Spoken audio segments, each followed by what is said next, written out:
కేసీఆర్ ఉండగా దసరాకు ఆడలకు మహిళలకు చీరలు ఇచ్చాడు. చీరలు ఇస్తే ఈయనేమన్నాడు అంటే ఇక చీరలు ఏమి 500 ఇస్తానడట. 500 లేవు, ఆయన లేవు, ఏమి లేదు.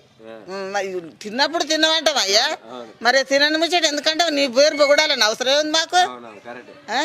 నువ్వు వచ్చింది చెప్పాలి. మరి ఆయన ఇంత కారెట్ ఉన్న వాళ్ళకు కారెట్ మీద చీర ఇచ్చిర్రు. ఇవాళ చీర లేదు, కంకర లేదు. ఆయన చీర బజా మేము చీర ఏమి మహిళలకు 500 ఇస్తా అన్నాడు. 500 కాదు బిడ్డ, చీరకు 500 ఇస్తాడు. మహిళలకు 2500 పింఛన్ ఇస్తాడు. 2500 కానీ 25 ఈకలు కూడా లేవు ఆడ. ఈకలు కూడా లేవు. రైతు బంధు ఎక్కడిది? రైతు బంద్ వేసినాడు ఆడు. ఇంతవరకు రైతు బంద్ వేయలేదా?